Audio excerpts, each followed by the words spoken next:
इजाज़त नामों की अक़साम। पहले परमिट टाइप्स, फिर प्राइमरी परमिट्स और सेकेंडरी परमिट्स।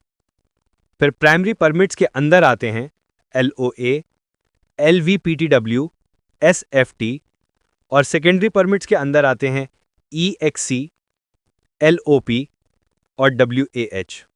रसाई की हद का इजाज़तनामा। LOA लिमिट ऑफ एक्सेस, किसी शख्स या नीम को मखसूस जगह बरकी निज़ाम में महदूद रसाई। LOA में काम नहीं किया जाता, सिर्फ दाखिले या मुआयना की इजाज़त होती है। इस्तेमाल सबस्टेशन, स्विचिंग यार्ड या ट्रांसफार्मर एरिया में दाखिले के लिए। कम वोल्टेज काम का LVPTW, low voltage permit to work. इजाज़तनामा। मकसद कम वोल्टेज यानी 220 या उससे ज़्यादा निज़ाम पर काम के दौरान मुकम्मल हिफाजत यकीनी बनाना। इसके बिना किसी मशीन या सिस्टम पर काम नहीं किया जा सकता। इस्तेमाल डिस्ट्रीब्यूशन बोर्ड्स, LV केबल्स और कंट्रोल पैनल की मेंटेनेंस।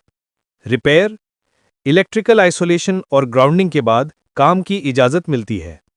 टेस्टिंग की इजाज़त SFT, सेक्शन फॉर टेस्ट। मकसद किसी भी बरकी सिस्टम, लाइन या सामान को टेस्ट करने के लिए जारी किया जाता है।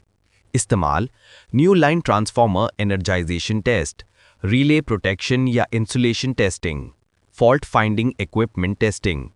किसी केबल लाइन के करीब गड्ढा खोदने से पहले EXC परमिट जरूरी होता है। ये इजाज़तनामा ज़मीन खोदने, ब्रीवेशन के काम के लिए दिया जाता है। मकसद ज़ेरे ज़मीन केबल लाइन, पाइपलाइंस या दीगर इंफ्रास्ट्रक्चर को नुकसान से बचाना है। किसी केबल टाइन के करीब गड्ढा खोदने से पहले EXC परमिट जरूरी होता है। लिफ्टिंग काम की इजाज़त LOP, लिफ्टिंग ऑपरेशन परमिट। मकसद क्रेन पंप मरम्मत के जरिए सामान उठाने के वक्त हिफाजत यकीनी बनाना। इस्तेमाल ट्रांसफार्मर या पैनल इंस्टॉल करने के वक्त इजाज़त देना।